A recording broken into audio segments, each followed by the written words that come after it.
Hi, My name's J.C. McCauley. I'm Naisha McCauley, and you're watching AccessTV.org.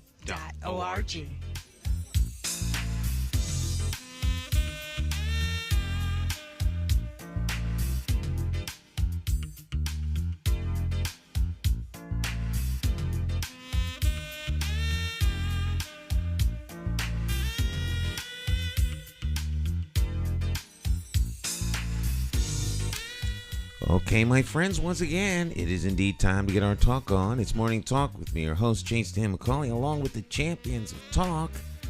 There they are on your screen in studio today, Cacique and Dr. Maya Bowen, joining us virtually via the wonderful technology of the World Wide Web in studio. Cacique, up. Good morning, Stan. Good morning, family. Good morning. Just texted my son, man. I left, one of my sons went to warm up my car and he kept the key. And I drove here without the key. And I was able to lock the car with my phone. But I don't have a way to turn the car on when I leave. So, yeah, that's what I was doing. But good morning, everyone. Blessings. I hope y'all having a great week, man. And Dr. Maya, it's wonderful to have you back. Yeah, it's been an interesting first few days in terms of our spring 2023 semester, but things are rolling along pretty smoothly, taking one moment at a time. I'm excited about the semester.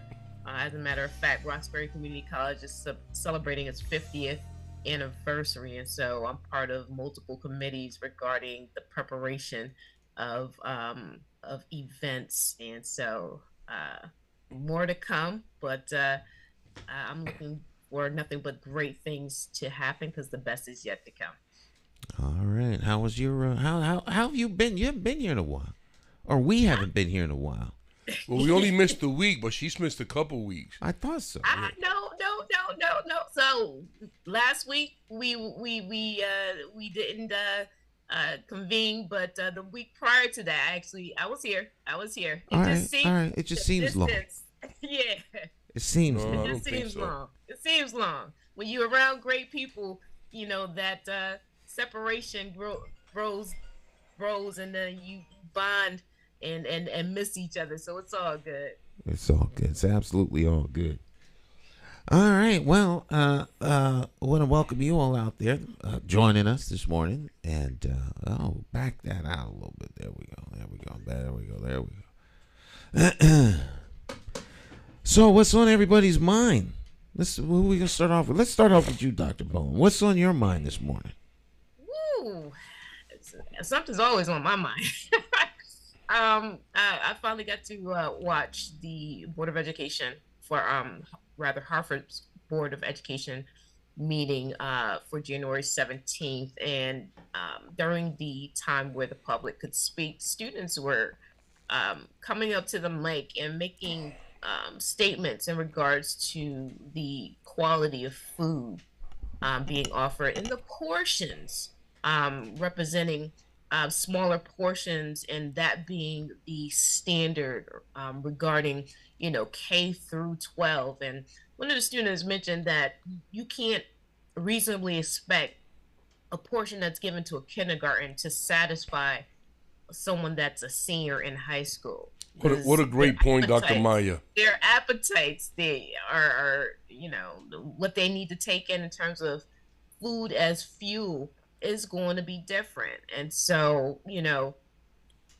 I just started thinking about that L word, leadership, right? Like, who did you not consider this macro but micro concept in terms of how it is that you would make sure that students were adequately fed in terms of their portion sizes? Makes me think. Another thing that was brought up related to the food is that some of it was not fresh, with some mold and stuff going. I'm like, mold? Who's doing this inspection? That's very concerning. Like old food. Yes. Where is this not being a point of check before it's being presented to these students that we value. um it's there's a gap somewhere that needs to be filled in. um Sounds like industrial lunch. yeah, yeah. Like it's made off site and brought in, trucked Well, in and as always, we have to give credit to our youth. Listen to the great point they made, Dr. Maya, when they say, the portions for a kindergarten can't be the same for the high school students or even for the middle school. So that's a great point. But then the other great point that they bring forward is that there's mold in the food or in the containers or something, and we know that's not safe at all. So my issue with all of this is who approved that? What kind of Leadership.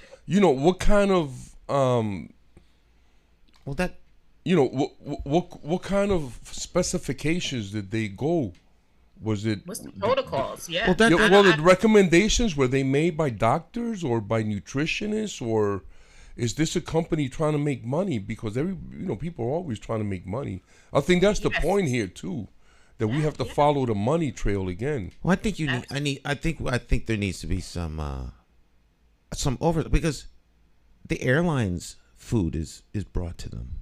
They don't make the food on the airplane. They don't make the food in the airport. There's a whole food prep, but there's the quality control standards in the kitchen and the prepping process. So if there's mold in the food, I don't blame anybody at the board for that. I blame the delivery of the system. So Yeah, but it's being but how is that getting to our children, Stan? we know how it's getting there. Well, So- but my point is this. I understand. I'm not. But if the problem is with the plant, then when the food is brought forward, before it's cooked and before it's presented to the students, is there an inspection?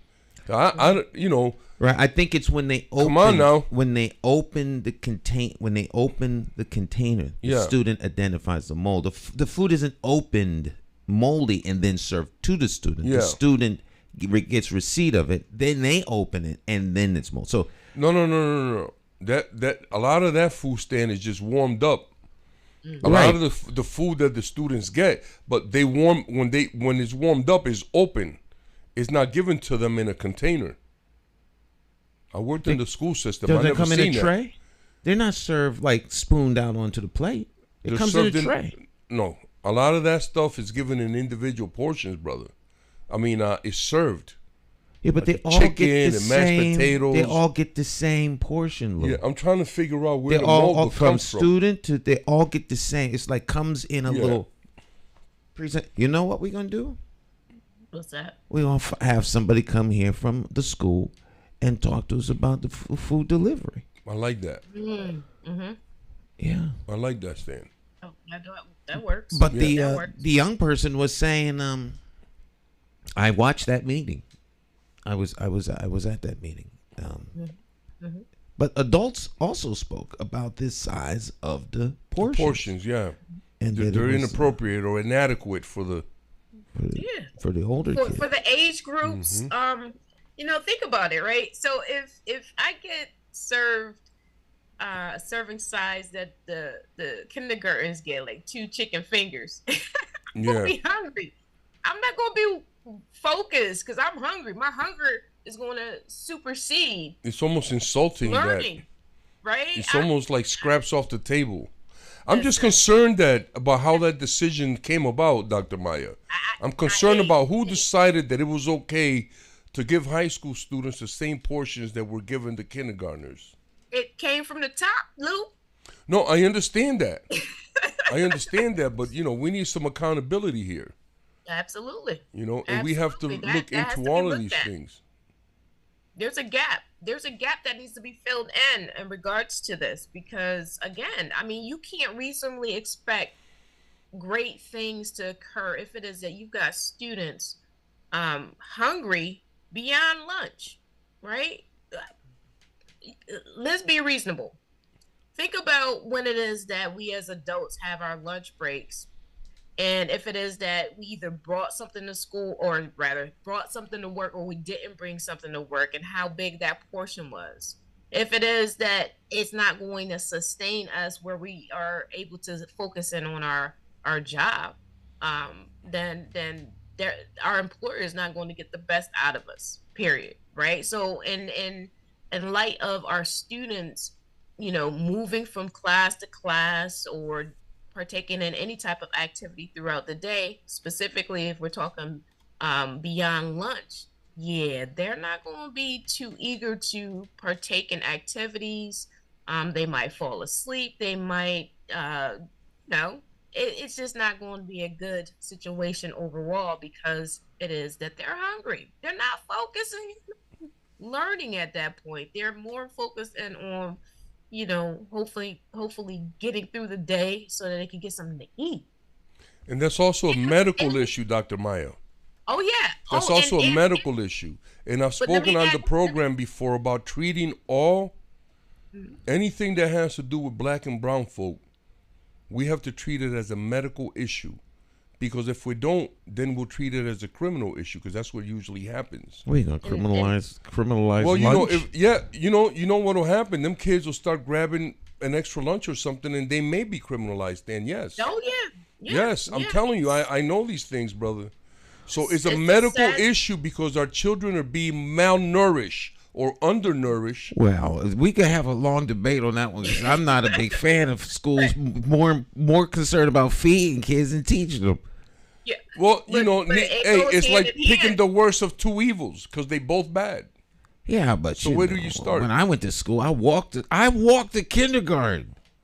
Yeah. And I walked home for lunch. Stan, you live right next door to the No, school. I didn't live next door to the school. I lived in Philadelphia, Pennsylvania, with the Henry H. Houston School. School was like 6 blocks away. Kindergarten. Walked down. By yourself. By myself. Mm-hmm. Came home. My mom and dad weren't home. We came home. I went next door. We went next door. Had tomato. I hate tomato soup to this day. You gave us a deep insight into how you got to where you're at, Stan. Philadelphia. Mount Airy. Had the Hill gang steal my bike. I'll never forget that. My dad went up there and took the bike back. My point is that we walked home for school, for lunch. There was not a single parent. This not in some wealthy, rich community of elitists. This was just the kids in the community. We all walked home for lunch. I remember having chocolate milk in the carton. We had half day, full day kindergarten. Had latchkey kids. Now your kids can't, if they, but not to say the kids shouldn't eat. Kids shouldn't come to school hungry. However, the areas where the kids are not getting fed right, that needs to change. If something's wrong with the lunch, now that folk have been identified, they need to tighten that. They need to tighten that up. But we do have almost 20,000 kids in the school, and I'm going to make it sound like all the kids are starving to death and having medical issues, and that's all I'm saying. Well, we just want to make sure that our children are receiving what they're supposed to receive, Stan. And the reason I make it like that is because we need attention brought to this.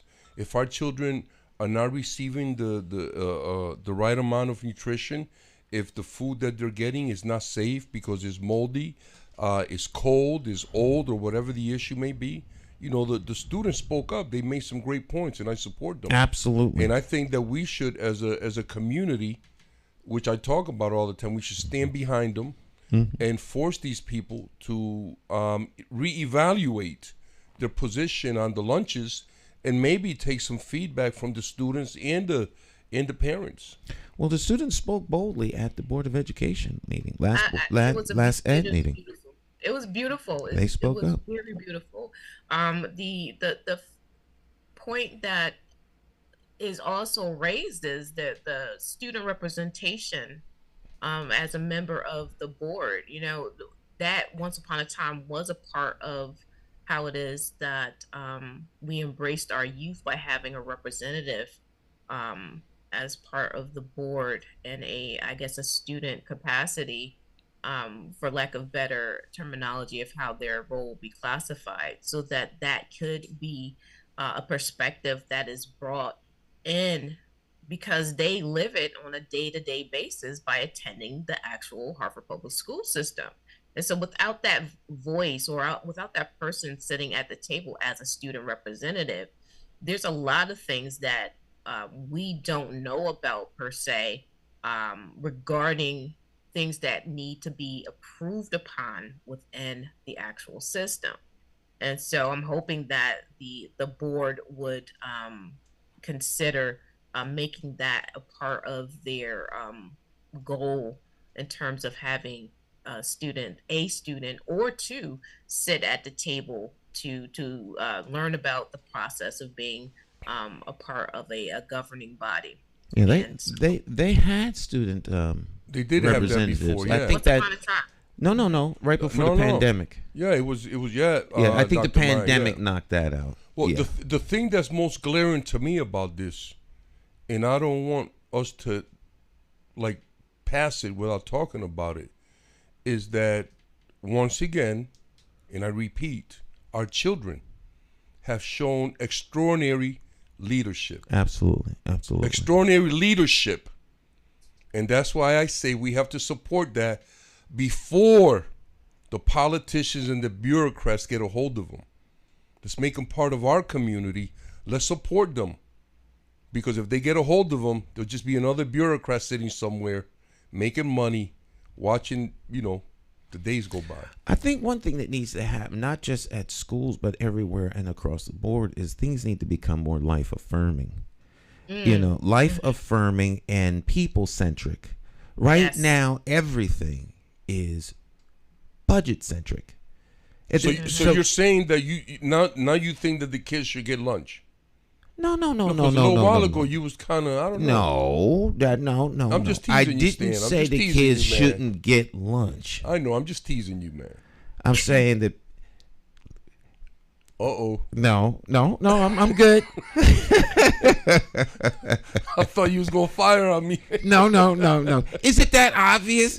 The focus to talking me. They like talking me off. I have what remember Angela. Okay, Stan. We just having a conversation. All right. It's not a debate or an argument. It's just a conversation. Stan. Absolutely, man.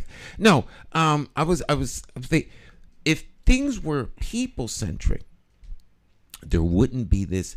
Everything is so money focused that they're down to saving half pennies. Yeah. If they can save a half penny by farming out the food, why isn't the food cooked at the school?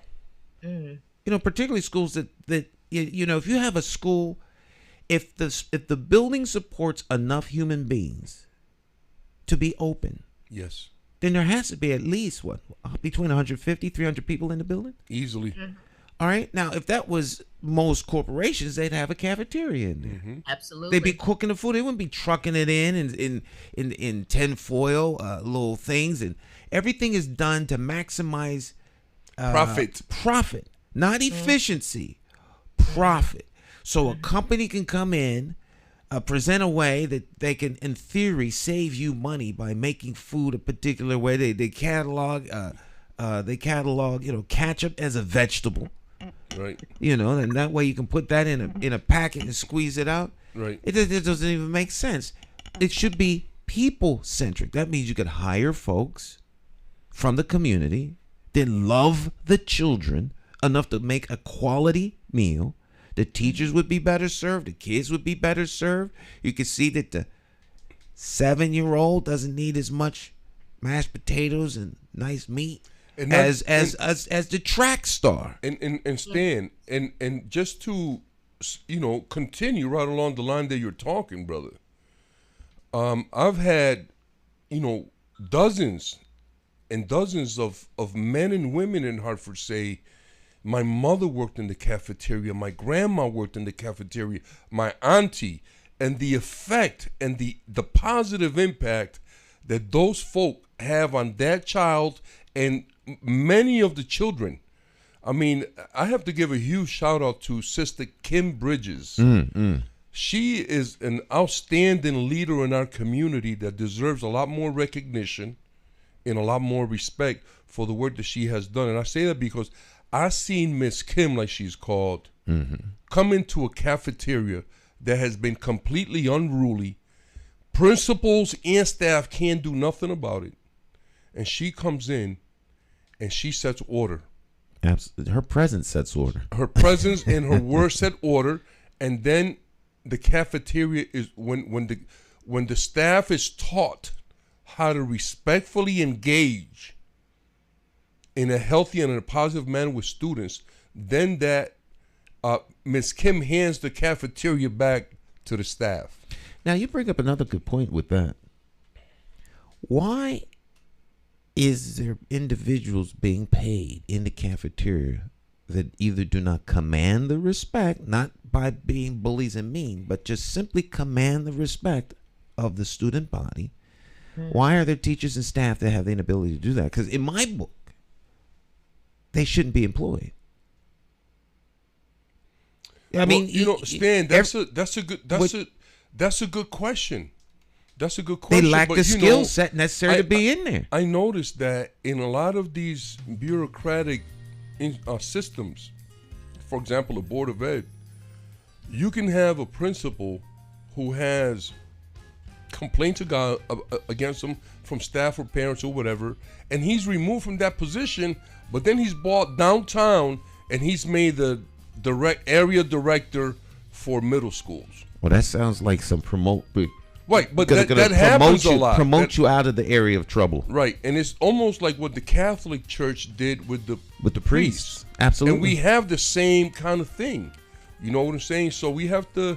It's just something that I'm throwing out there for food for thought, for feedback from our listeners and viewers, man. Except to go on in all departments, right? The police department. Yes.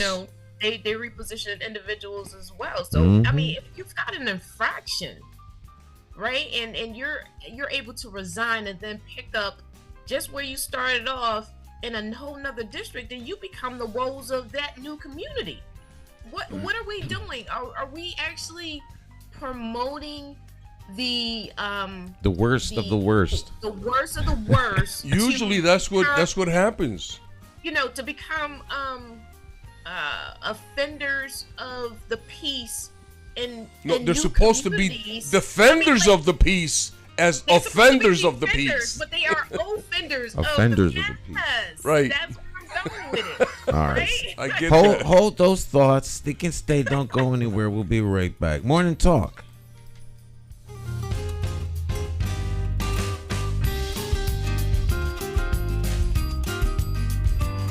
Independent thinkers are Puerto Rican, Mexican, Peruvian, Indian, Bosnian, Italian, Irish, Jamaican, African American, European, straight, gay, Nigerian, transgender, Christian, Jewish, Muslim, short, tall, skinny, rich, poor, happy, sad. Some of us hold a PhD and others a GED. And though we may be Democrats, Republicans, or members of the Working Families Party, we all have escaped the plantation of party politics and become independent thinkers because we as individuals are more than a party. You see, independent thinkers come from all walks of life.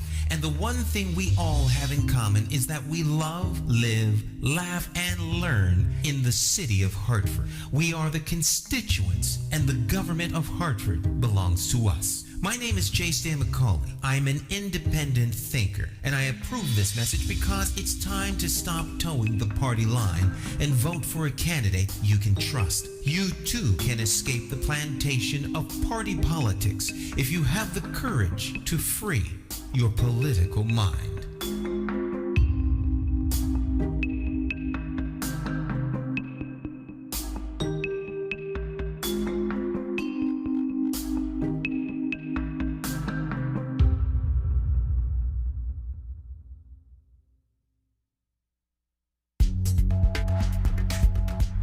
Hi, so my name is Nelky Maldonado.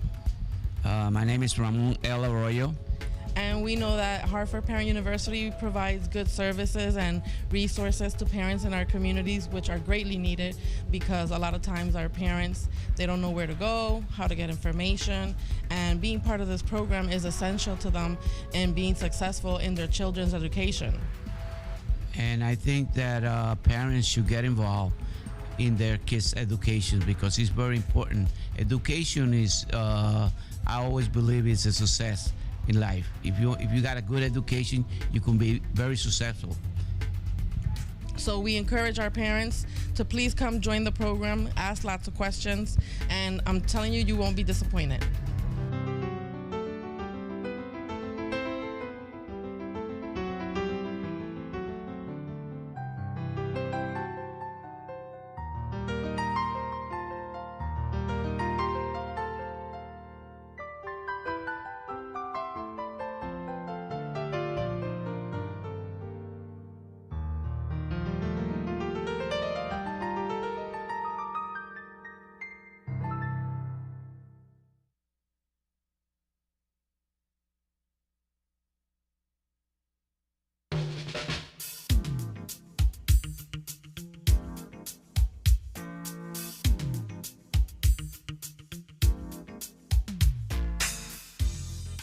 Hi, My name's J.C. McCauley. I'm Naisha McCauley, and you're watching AccessTV.org.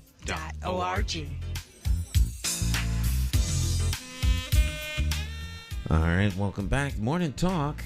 I'm your host, J.C. McCauley, along with the champions of talk. In studio, we have Cacique and we have Dr. Maya Bowen. Champions.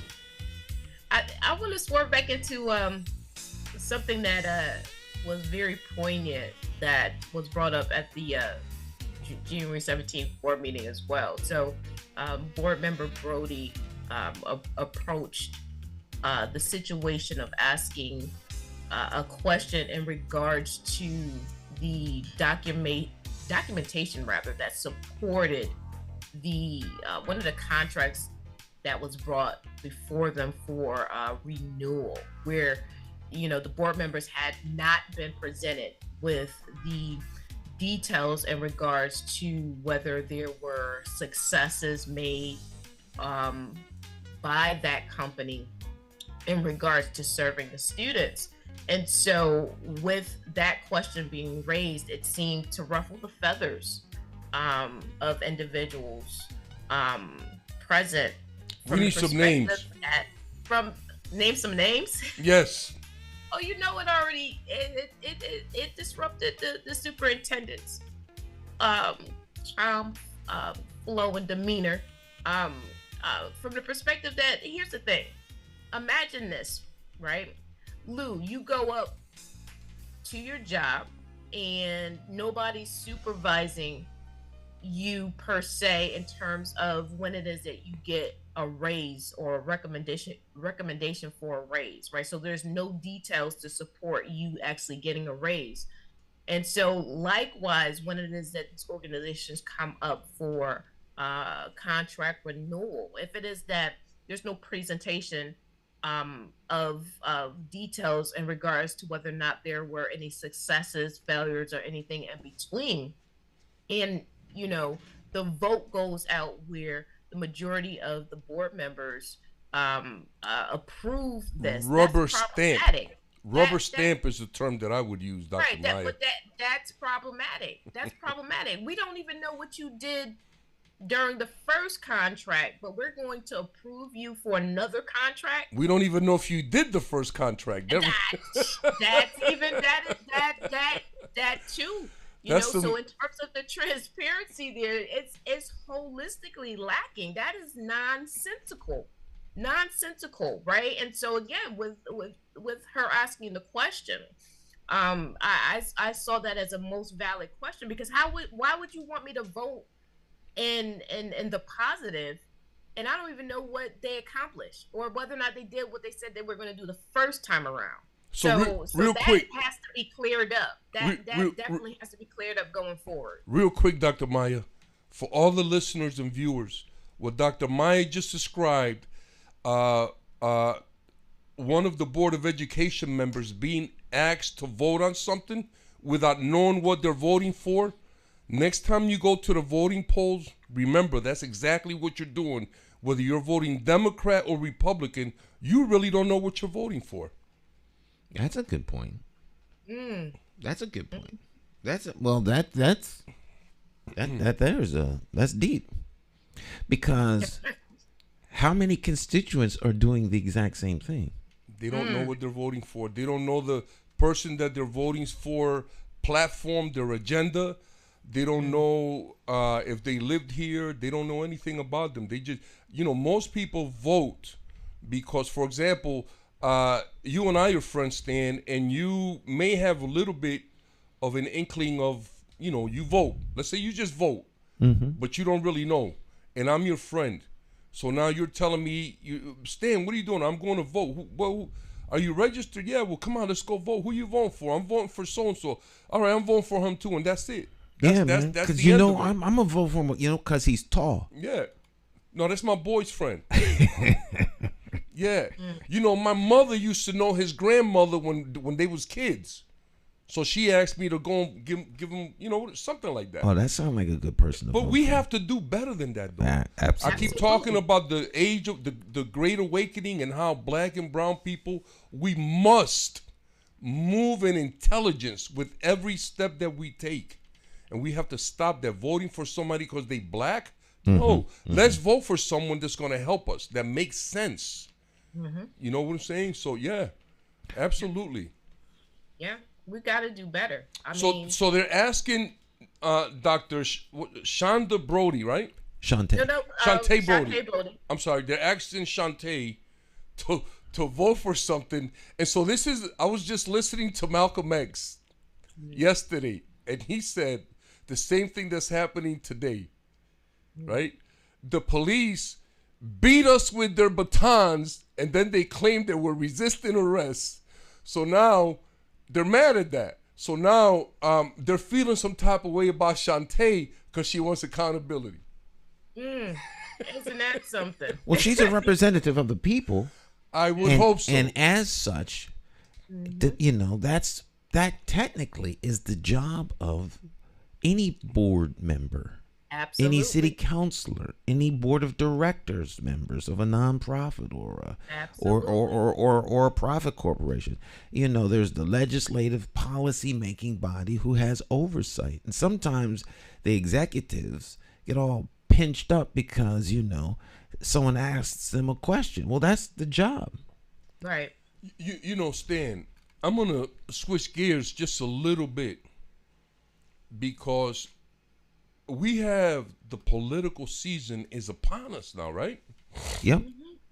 And there's a question I haven't heard in Hartford yet from all of our candidates for whatever office they're running. I haven't heard. I'm going to ask her right now. I haven't heard one of us say, what's your stand on reparations?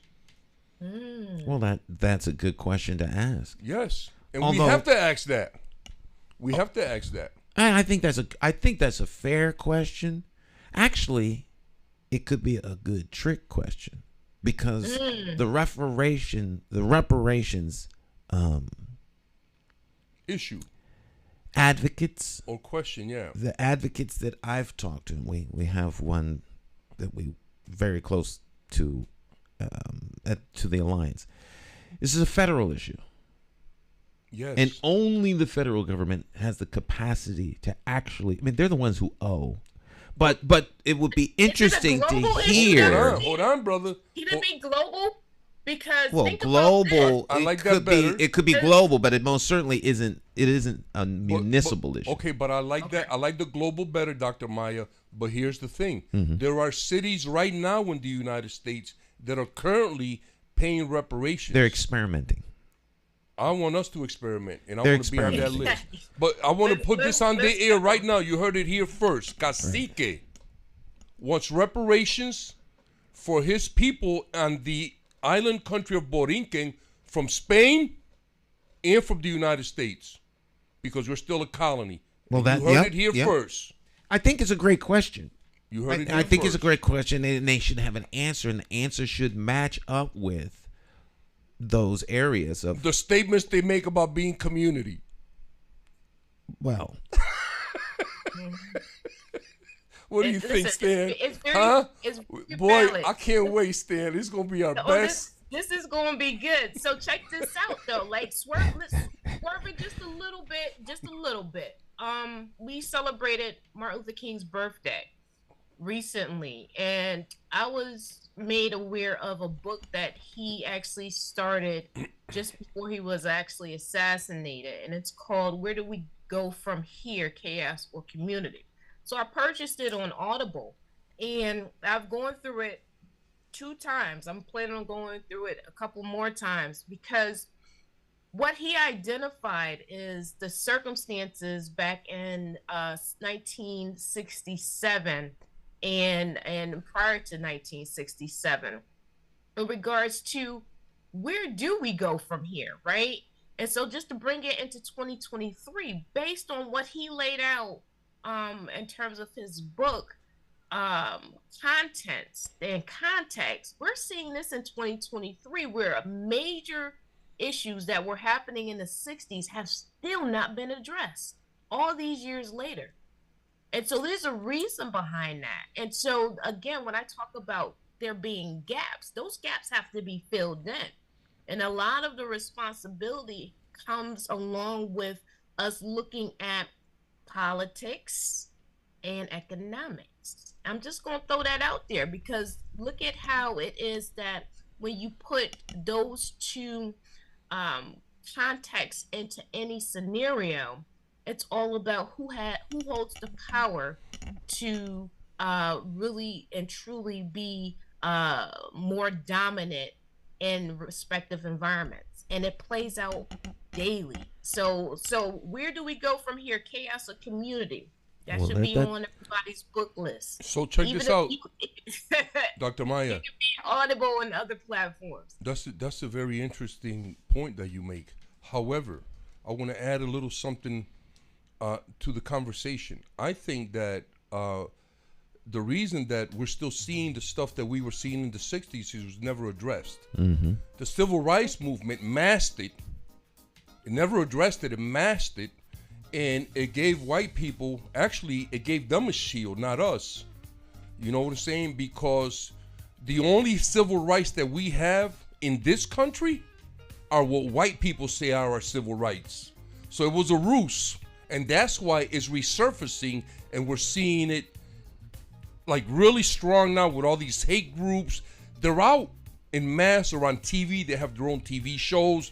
They do all kinds of stuff. So the civil rights movement may have started out as a good thing, but then it was hijacked when they realized that they can use that as another way to keep us in our place, like they say.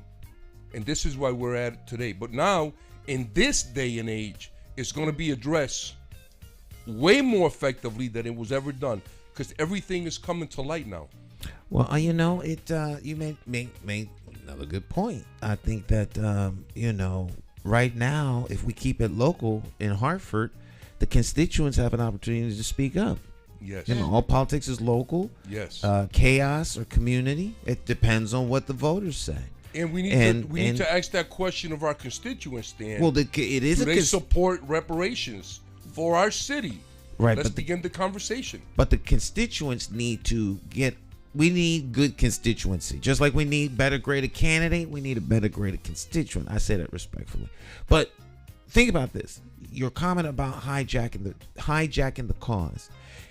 If the cause is better lunch, and we ask the people who supply the lunch, can you do better? And they say, well, let us look at it, and we think that we have a better lunch for you. They're still giving us what they want, not what we want. We know what we want. And we're doing the same thing that I talk about all the time, brother.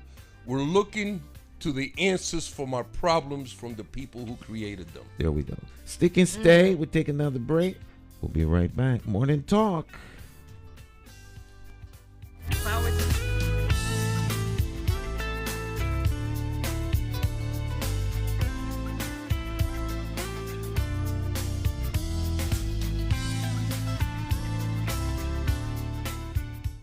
Made by a politician.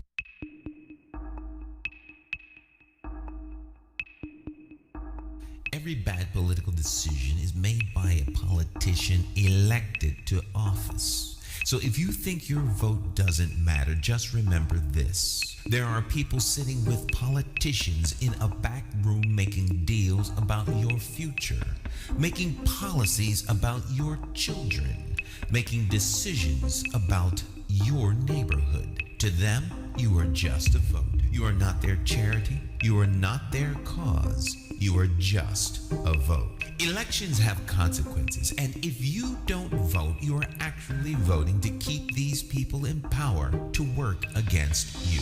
Now, more than ever, you need to make your vote count. Declare your independence from the plantation of party politics and free your political mind.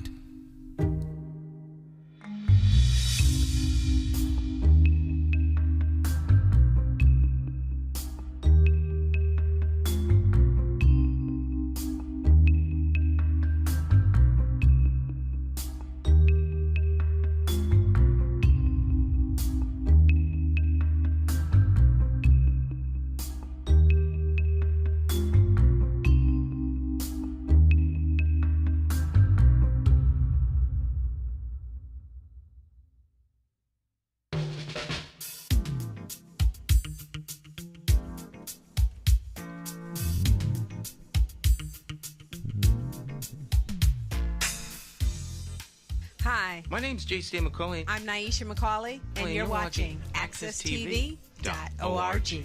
Oh, yes, welcome back. Morning Talk. We're here with the champions of talk, Dr. Maya Bowen. Yes. So you may not know this. I did mention this off air, but I recently earned a certificate in a 2-week boot camp for AWS, which is Amazon Web Services. And it is one of the things that is our current situation where it is that we're dealing with technology. So it was all about artificial intelligence, neural networks, machine learning, coding using Python, all kinds of dynamics going on. And I bring this up because we are in an age where it is that as we advance in technology, there's going to be a need for individuals to have an understanding of how to code, which is basically providing instructions for the technology to do specific tasks.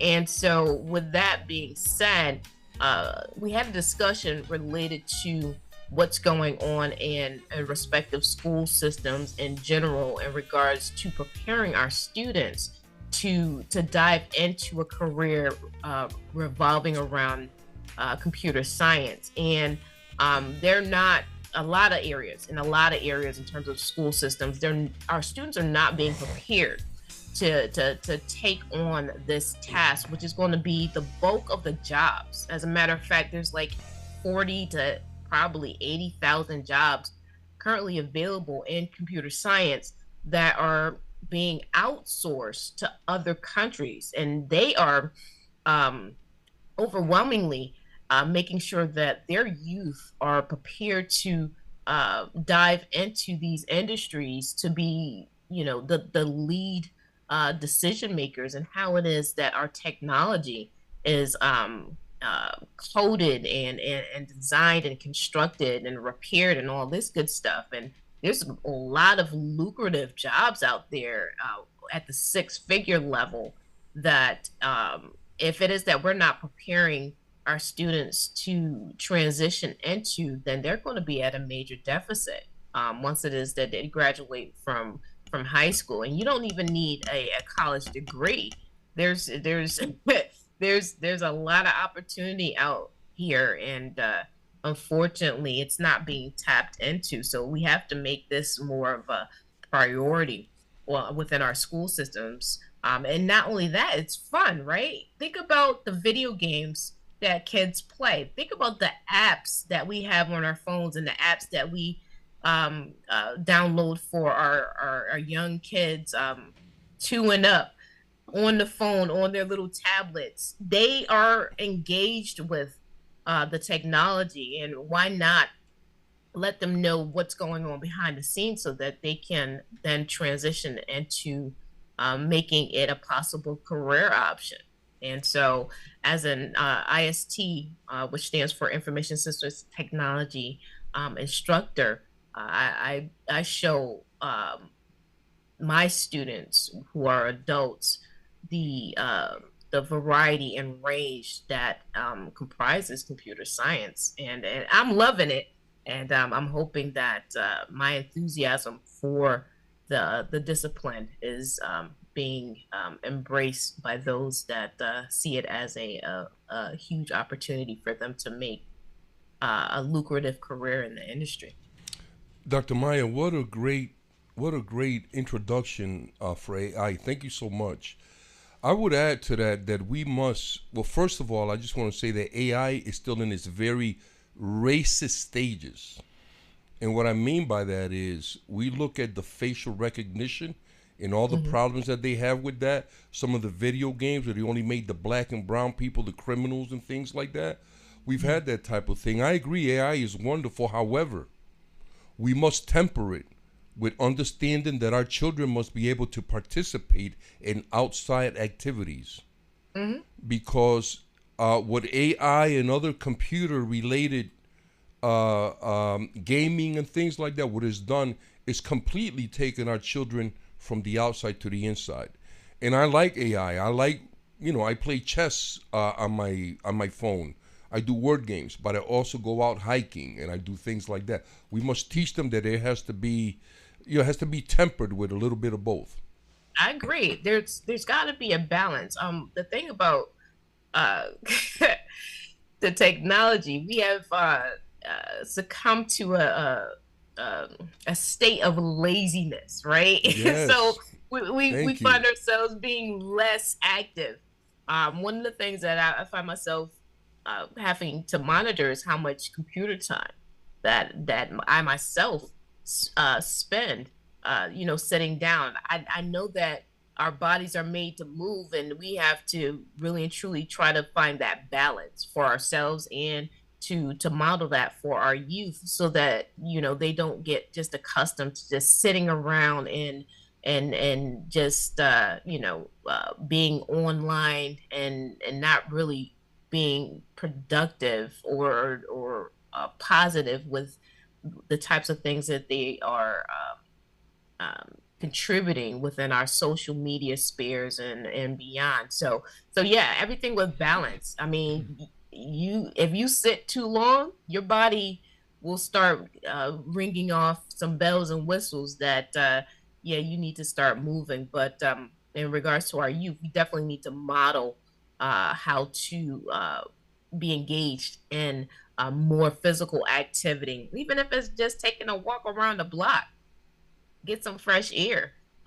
It's a definite balance that has to be implemented within our daily lives, with the incorporation of us having the technology that we have. And I agree with you in regards to the good and evil of AI. In respects to that, we have to look at also having individuals to not holistically rely upon AI as being the quote unquote truth in terms of providing us with information of possible, let's say, for example, criminal activity being doled out by individuals that look a certain way, right? And so there's got to be that human aspect that we apply to making more concrete decisions. And we can't just rely upon AI to be the end all be all in terms of decision making and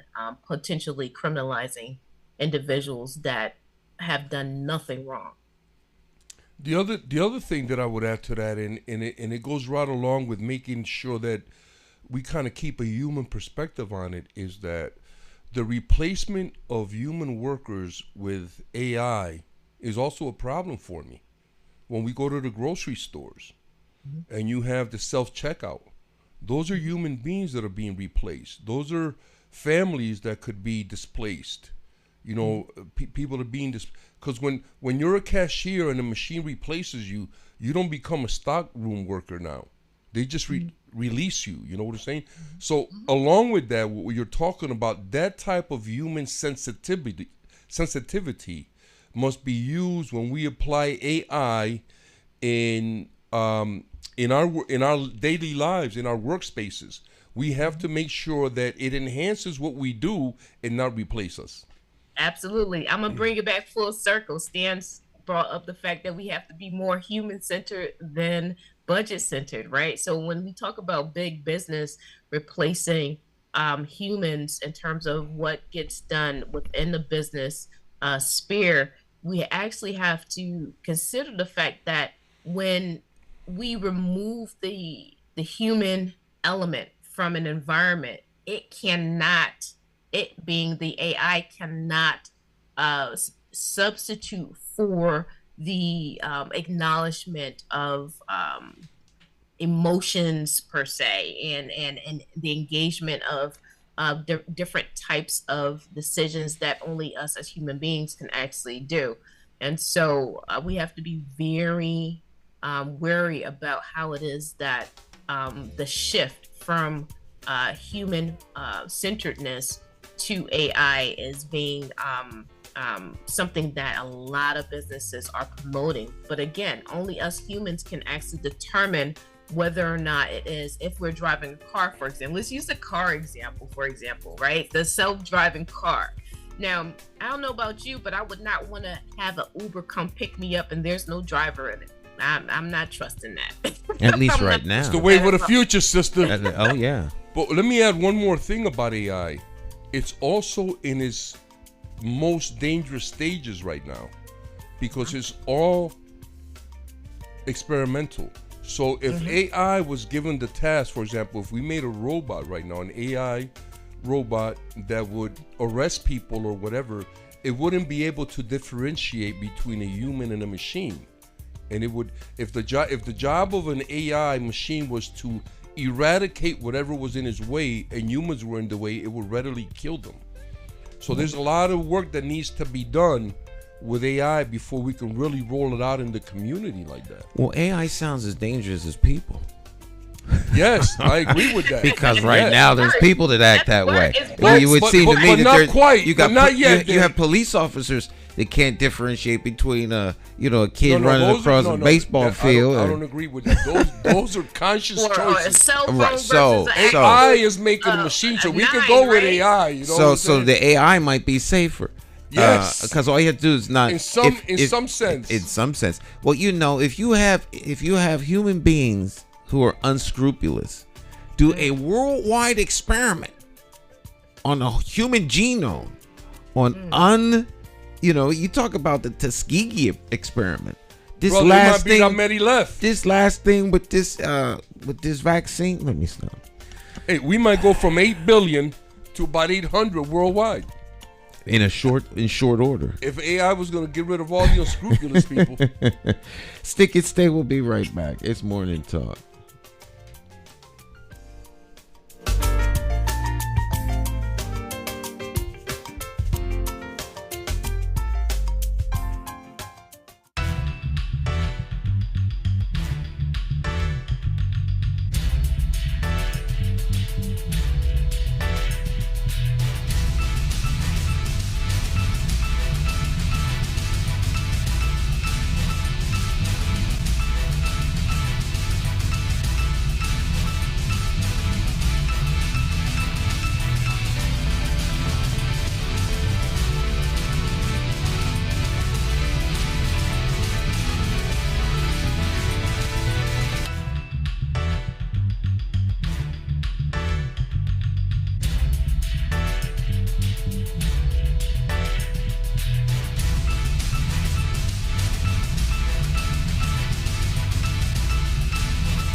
Hi, My name's J.C. McCauley. I'm Naisha McCauley, and you're watching AccessTV.org.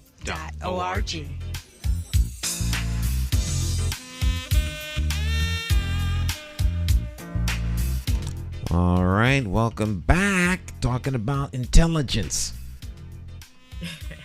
Artificial intelligence. Artificial intelligence. And like yeah. central intelligence, military intelligence.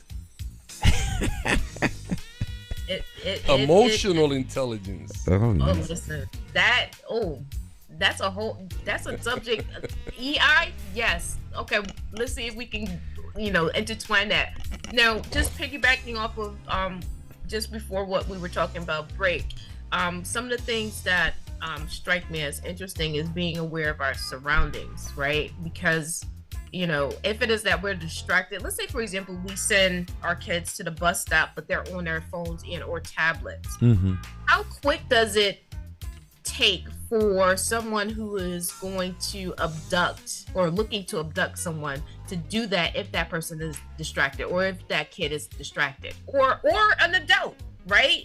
So again, I just bring forth the point that my father typically will be of a mind to remind me to be aware of my surroundings when it is that I exit my house, from the perspective that he knows, as with many, that there are dangers inherent to being in the outdoors, where it is that human beings are on the prowl for victims. And so the technology that we have can have us in a state of distractedness, whereby we can get got.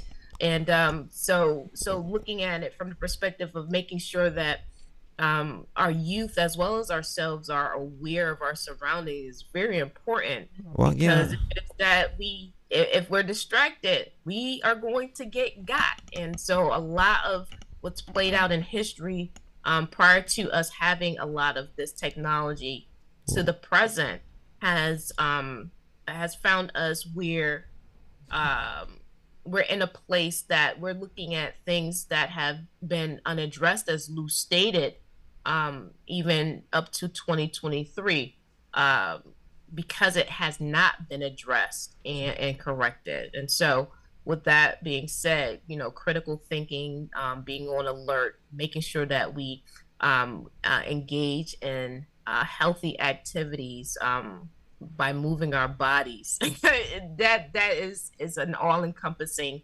balance that we have to be mindful of as we take this journey from day to day. You have to be alert and aware of your security is no accident. The primary person responsible for your personal safety is yourself.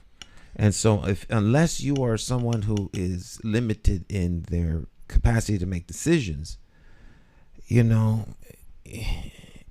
gotta watch yourself when you're out and about. You need to look both ways before you cross the street. Don't pick up strangers. I mean, all these rules are rules that hopefully people understand and know. I only saw this happen once. You see it in the movies, but when you see it in real life, it's something. And then back when traffic used to be on Pratt Street, and my man was walking down the street, and these guys got out the van, swooped him up, and he disappeared like like vapor. Like he was never there. Like he was never there. They had to be federal type people. They snatched his butt up off the street, gone.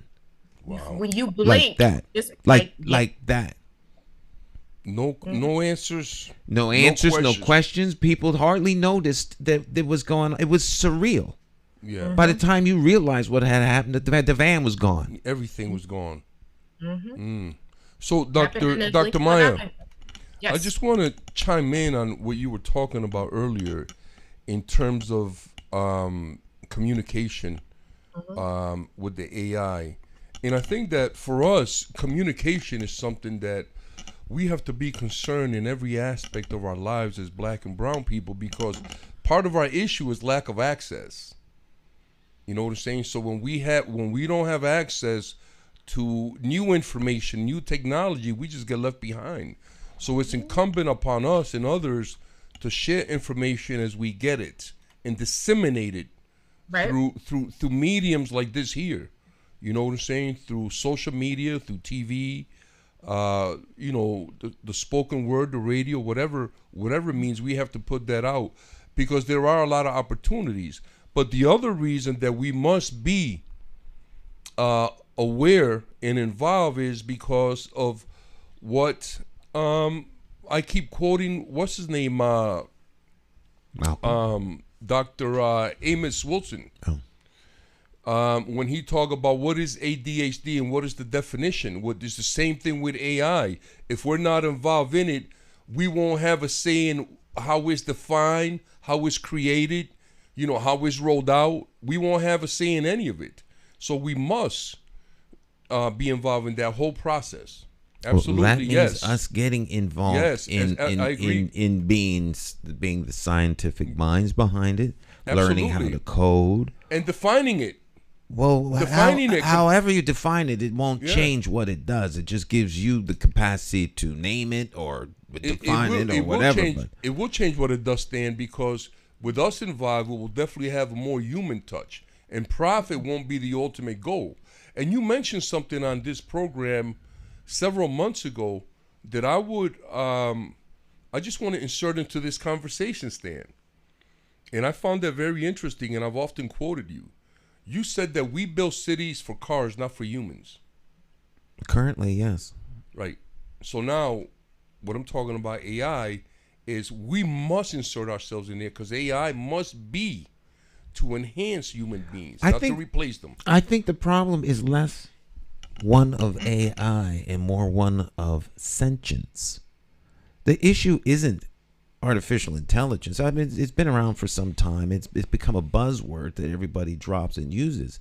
Well, your phone is artificial intelligence. Your absolutely. Computer is artificial intelligence. Absolutely. Your tablets. Absolutely. But the process is less one of concern, and the concern is self-awareness. If a machine or a tabulating, a computing device becomes self-aware, then it won't matter what you call it. It has the capacity to defend itself from what it perceives as threats. A threat, yeah. And so, it's not limited by air and things like that. So if it sees human beings as a threat, then you neutralize the threat. Mm-hmm. And it won't have some consciousness that says, well, I feel bad for doing this. No, it's very logical. It stays like. So I think we need to be concerned about the human beings who are on a tear to create sentience and self-awareness among these devices, because the machine already knows enough about you. It can determine where you're going to go. It recognizes you. It may be a good thing that AI doesn't recognize black folk. AI will make an attempt. It will make an attempt to know where you're going. But that's the difference between humans and AI. Humans don't know where folk are going. Right, we don't know where we're going sometimes. Right. There's no way AI can determine that for us. It can't determine, but it can make a pretty good. It can better guess where you're gonna be this afternoon than I can. Yeah. As long as you got that phone with you, it knows it can make for pretty good. It can make a calculated guess. Yes. That at 7 minutes after 9, sitting in that chair, is gonna be our target. Because it knows your habits. Yeah. Well, it knows I come here every Wednesday. Right. So it knows it knows the speed at which you travel. It listens to the phone call. We're having a show today. And if what you're gonna do if you don't come here, what is the logical next step for you? All of this stuff is data in some database. And my thinking is less that AI is, but the people who want to make AI self-aware. And once it becomes self-aware, you can't take it offline. There's computers all over the world. databases all over the world.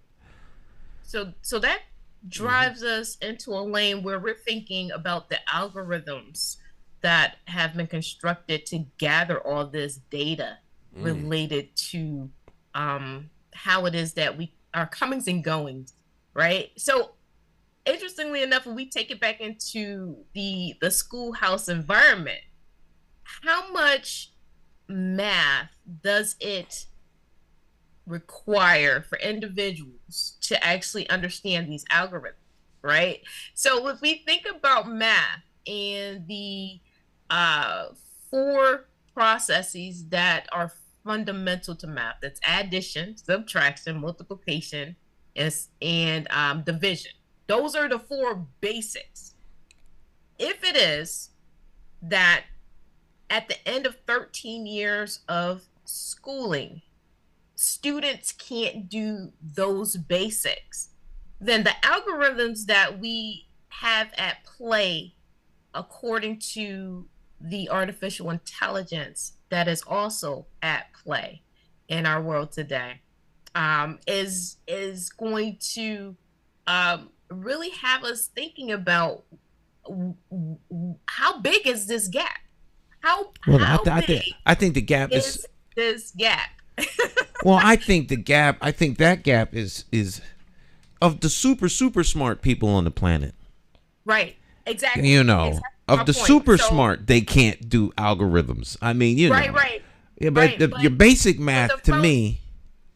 Go on. But my point is that after 13 years of schooling, our students should be able to do those foundational processes: add, subtract, multiply, and divide. Period. Not to say that they need to know how to dive into the algorithms, but if it is that they're graduating without having a strong foundation or a decent foundation and how to do these things, then it speaks to what it is that they have in terms of opportunities and abilities to function in certain industries. Wow. That I think is my real point in terms of the process of schooling and actually making sure that students have the foundations, right? You don't have to be a genius, but you have to be exposed and know how to do certain things to get other things accomplished. And so now when we tie in AI that is collecting data at this very point 24/7, 365, nonstop, as long as it is that we have a power source through electricity, right? Think about it. If we no longer have electricity, then everything that we do that requires electricity stops. Well, I think for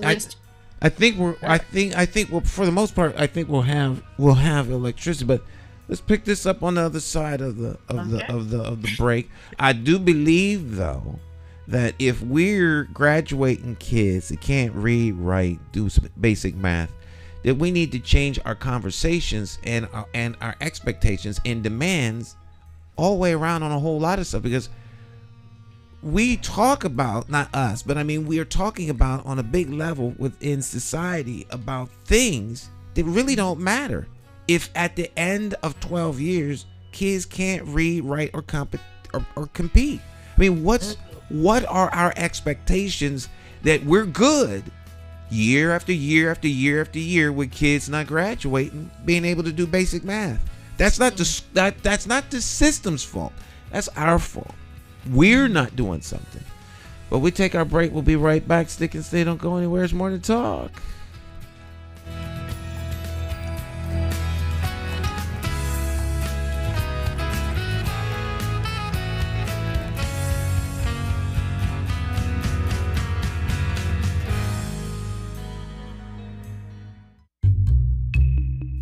How do you define evil?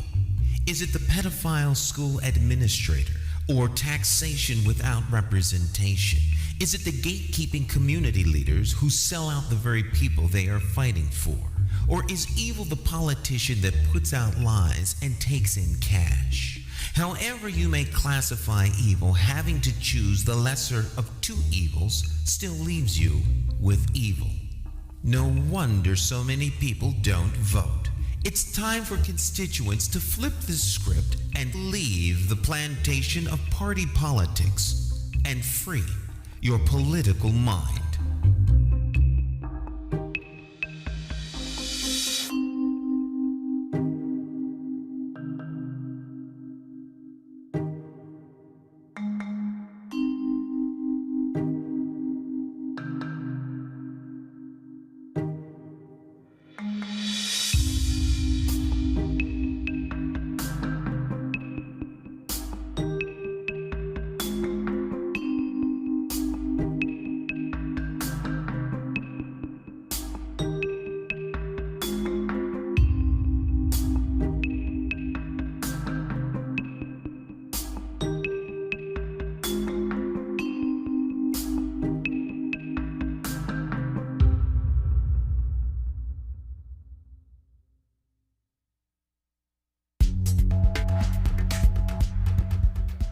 Good afternoon. My name is Nwalki Tete.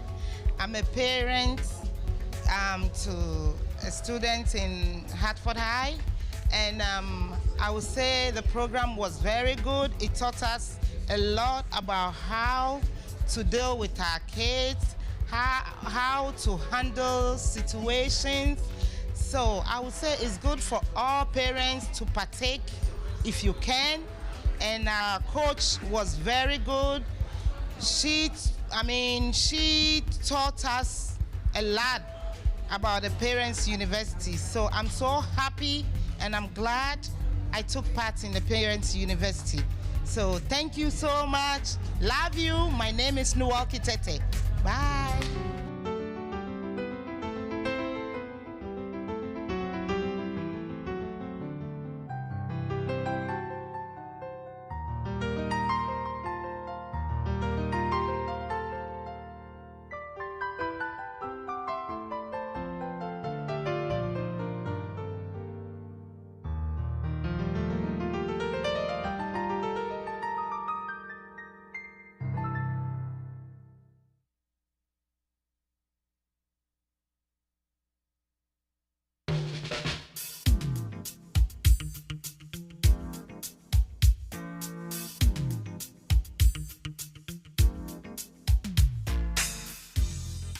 Hi, My name's J.C. McCauley. I'm Naisha McCauley, and you're watching AccessTV.org.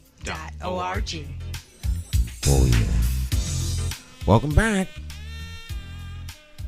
Morning Talk. Well, Stan, what an incredible conversation we've had today, man, with Dr. Maya. I'm so happy. I kind of miss her when she doesn't come in. She kind of brings in a special flair and always an interesting point on education. But right now, I just want to change the gears a little bit, man. And I want to ask our viewers and our listeners, I want to make a comment. And I want some feedback, but I want to qualify it by saying, if they break my door down, some people were offended or they were in their feelings, right?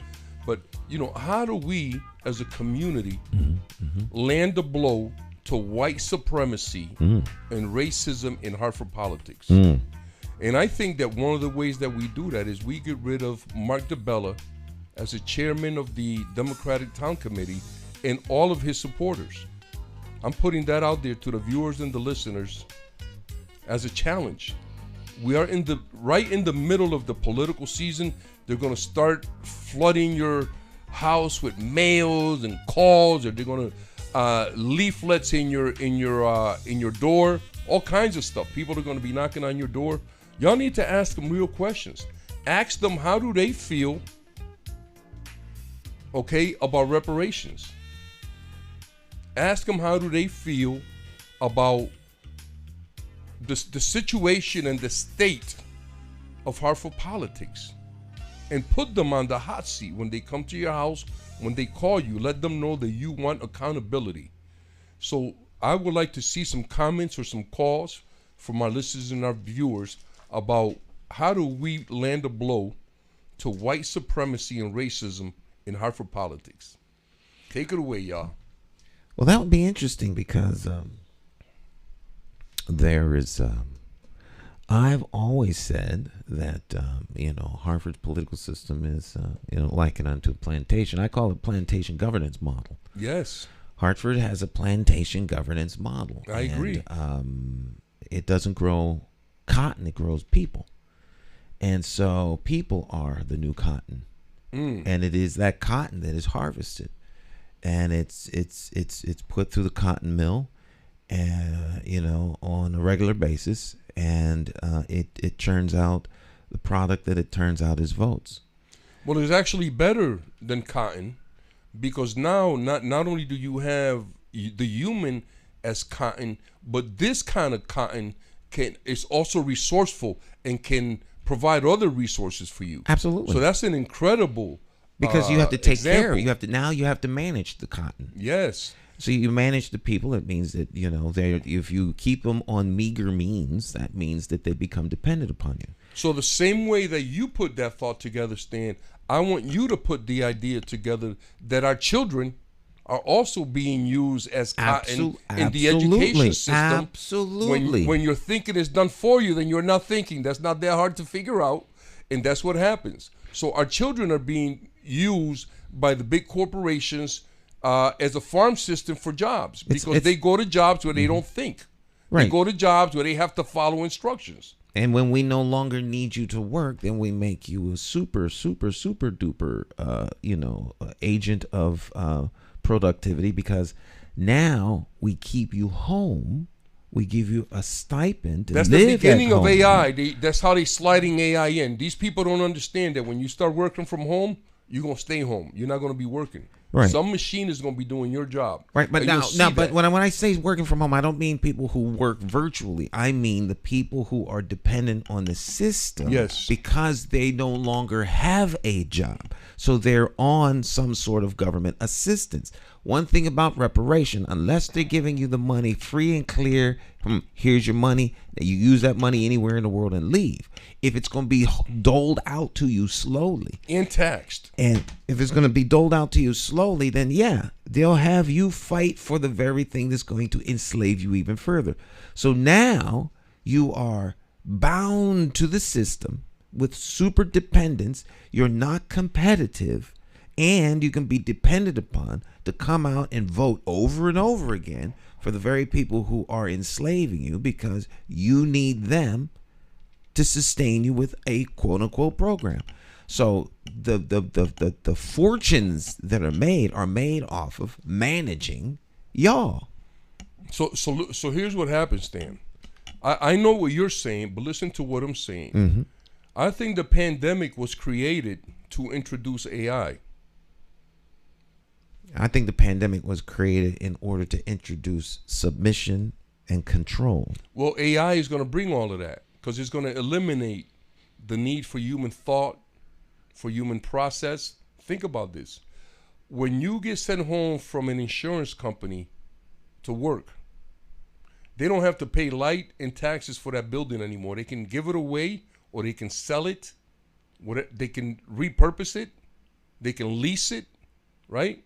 They don't have all of that. Right. But utilities, whatever, they save millions because they have thousands of buildings all over the country. Yeah, that was coming. That was right. coming. But now, check this out, brother. Now they're figuring out the same thing. Now you don't have to go. A lot of times when you feel sick, you don't go to your doctor. You can have a Zoom meeting with your doctor. Right, but that's AI, brother. Right, but AI is not the enemy. And neither is forward progress. AI could be the enemy. We have enemies. If it means the eradication of the human race. We have enemies we have clear and present dangers, such as the ones you just got finished pointing out. If the party system is enslaving people, AI is going to be a newcomer to the game. So I mean, if people are subservient to a handful of folks in power that have yet to demonstrate liberation, freedom, and empowerment of the people, that's the more immediate present danger, which is what you were talking about in the beginning. How do you wrestle away those powers from the political process? It becomes exceedingly difficult. Even if they admit what they're doing, it doesn't guarantee that the people are going to rise to the challenge and take back their community? How do we get people who are dependent on that system, dependent on the money, dependent upon the programs? Because in Hartford, folk will run to the nearest $100 bill running through the community. It used to be $1 in the trailer park, but now it's $100 running through the community. Better make sure it's not That's counterfeit, crazy, though. man. You know. That's crazy. Gotta make sure man. that's not counterfeit. So because so if it so is the that, Doesn't even to me, if it is that with the use of technology, we're able to create counterfeits that look like the real thing. Or electronic money. And individuals who are driven towards the money are more prone to go in that direction. There's a quote that Jay-Z states that many folks know the price of everything, but the value of nothing. And so again, coming back to putting the value on human-centeredness is should become the priority. Absolutely, Dr. Maya. And with AI, respectfully speaking, I believe in AI. I think it has a lot of good things about it. But without us really not just looking at the short and middle and long term, but looking at it through the human experience, AI could be very dangerous to us. Absolutely. But, the tools of oppression change as technology changes. So the idea here is to not be oppressed, to come out from under the yoke of oppression, free your political mind, free your spiritual mind, free your mind, and take control of your life. Hey, Stan, I know we're going to end soon. I just want to give a shout out to Brother Rick Torres, who's been phenomenal, keeping us informed. Oh, yes. With a lot of the processes that have gone on in the Hartford Police Department. I want to keep Brother Chris Duke's name alive, and we want to keep, all the people involved in his case. We're looking forward to them being accountable, and to all the wonderful people in Hartford that are doing your best. I shout you out today publicly. Keep doing your best. Your love for your city and our community is going to be victorious. Peace, family. Oh, I'm going to follow up with that. I heard the V word. Let us continue to walk in victory, because victory is assured by faith and putting forth the actions necessary to get it done. I like Peace, that. family. I second that, Dr. Mike. I like that. Yeah, you got to get it done. Get it done. All right. You know what I did when I went to school? I went to school for aviation maintenance, Upper Bucks County School of Aviation Maintenance Technology, which was a part of the Upper Bucks County Technical School. I went to tech school, and we went on strike 2 weeks. Not a single student bought lunch. Wow. They fired the entire lunch staff and let the culinary arts students make lunch. And people started coming there to buy food from the community. It was so good. Yeah. Stop eating the food they fix you, and they'll change it in a heartbeat. That's the power you kids have. I heard that. Have man. a school lunch boycott. Get on TikTok, Instagram, and prove to the adults of this city that you're the customer and you're not happy with the product. They'll change it. That's Trust what I'm me. talking about. And parents, you can also There keep you your go. kids home. There If you one of you get together, you can have a little walkout or something like that. Boycott the lunch. Boycott the lunch. There we go. Give us better food.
name is J. Stan McCauley, and I do business as Light Source Productions. I provide professional services in the area of strategic video communications. First, what we do is we help you craft your message using what I call the rule of the 5 W's: who, what, when, where, and why. We do event documentation, content acquisition, full-scale productions, editing, and of course distribution through our social media television network. And with social media, video is more important now than it has ever been. Whether you're talking big business, small business, nonprofit, church, or just an individual. Let's say you plan you're planning an event, a wedding, whatever the case may be, but let's say a big event, but no video. And you spent all this time, all these hours to put this event on, and maybe 100, 200 people attend the event. But more important than that is that thousands could attend by watching it on social media. But of course, you don't think about this until after the event is over. You can't afford not to capture it for social media. And despite what people think, I am affordable. Give me a call. Let's plan your next video project and share it with the world on my social media television network. I promise you that you will have the attention of one person, me.